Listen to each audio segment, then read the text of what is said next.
What do you do after a natural disaster, like a fire? Do you look around, check for any major damages, and then begin to plan on how to rebuild the community to be more similar to what it was before? The answer is yes. And I'm here to talk to you about how probiotics can do this for our bodies and why you should be taking them. My name is Lupe Aguilar, and I am an MIMG grad and a quality assurance lab tech. Probiotics are useful for the human superorganism, which we call the human microbiome. The human microbiome is 10 times larger than the amount of cells that we have in our bodies. Hence, why it's so important to take care of it. My current job is a dairy quality assurance lab tech. And in this lab, I work with a variety of products, which are like milks, ice cream, cottage cheese, sour cream, and cultured buttermilk. And so I work closely with the culture department to make sure that we have the proper microorganisms in our products, as well as making sure that there is no pathogens in them as well before they get to the store. So cottage cheese, sour cream, and buttermilk all are considered culture products. What a cultured product is that it contains microorganisms that are alive and in the products. So this is what you would consider a probiotic food. Probiotics are in the products and are very much alive.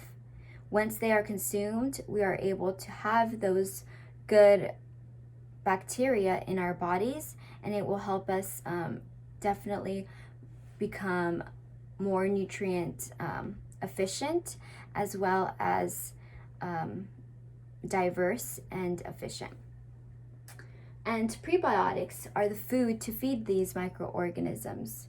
Therefore, they allow you to not starve your microbiome and allow you to contain to accept nutrients like high fibers, vitamin A, B, C, and K, as well as providing oligosaccharides, which are sugars that are larger than 6 to 10 molecules that are definitely useful for cell replication and reparation. So the next reason why you should take probiotics is that they promote rebiosis. So you may be wondering, what is rebiosis? Rebiosis is the way of reversing factors that have influenced and impacted your microbiome and reversing it. These factors can be genetic as well as environmental, which can include medication, like specific drugs that you are currently taking to affect non-communicable diseases or communicable diseases, like antibiotics, as well as pollution, the stress in your daily lives, and the diet that you are currently doing.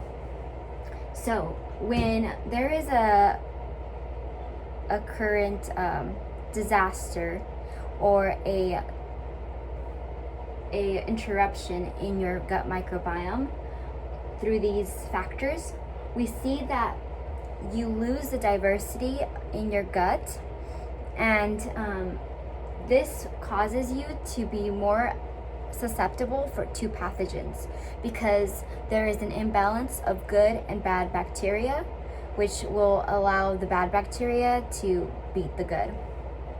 And this can be very dangerous and lead to a lot of problems. So how do we fix this?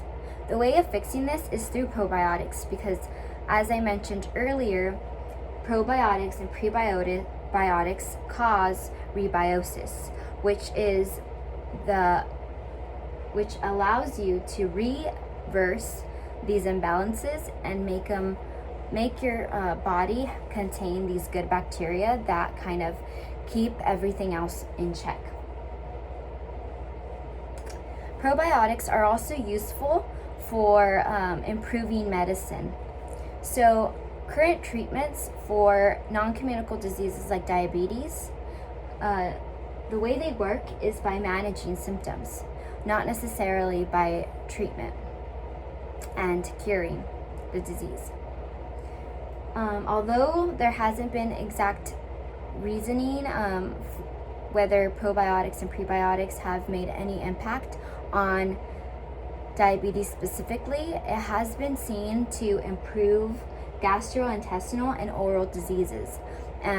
We have seen through research and studies through the National Institute of Health that probiotics have significantly treated and even prevented some of these diseases which include diarrhea, as well as sepsis in infants, and ulcers found in our colon.